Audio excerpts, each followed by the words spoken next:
when we say reactionary, I think we need to examine what that term means. React, overreact. It's an overreaction to something. Okay.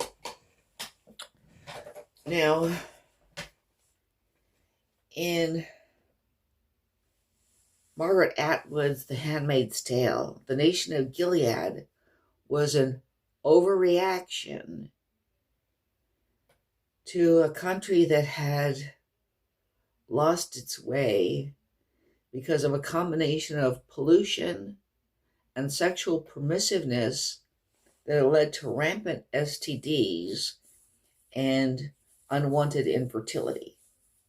Okay, now, one thing I have noted with the movement to criminalize abortion, to outlaw abortion, is that you have two different philosophies which are kind of opposed to each other, that are taking over that movement.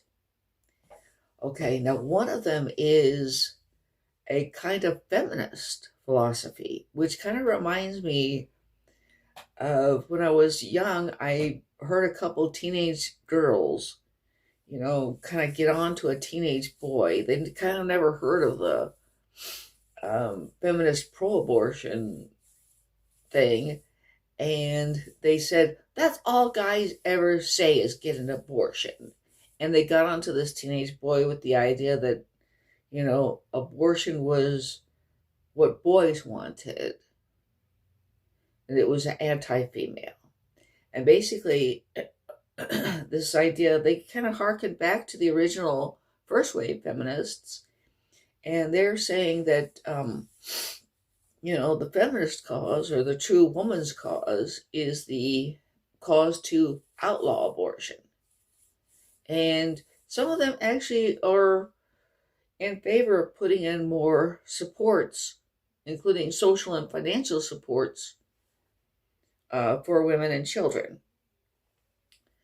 Now, the other side, though, is the misogynist side, which is typified by people like Pastor Jeff Durbin and people who call themselves abolitionists. And they are a more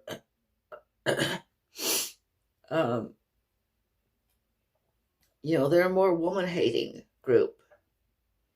And this group really, they really are anti-female. And they want to take women who have abortions and put them in prison for life, or put them on gurneys or in the electric chair and get in gas chambers.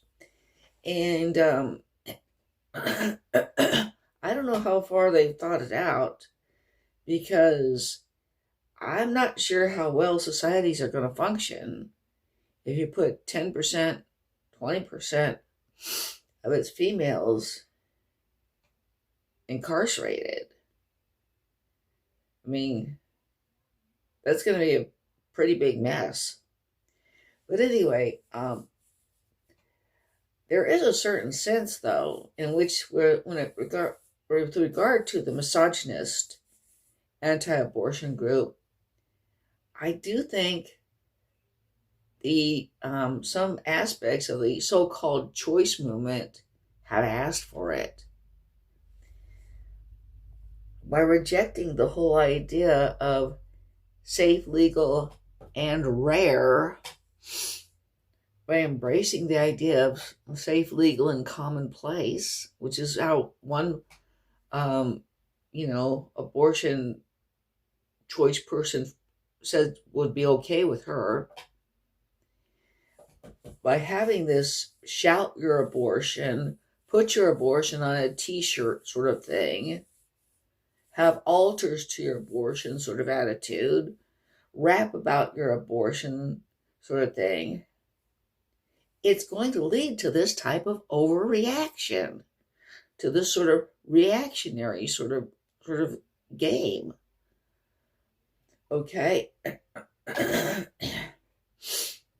Um, you know, and I've said before, I don't think an abortion is something to be proud of.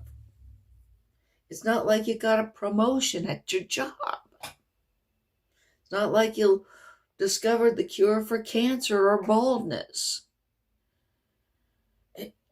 You didn't win the National Book Award,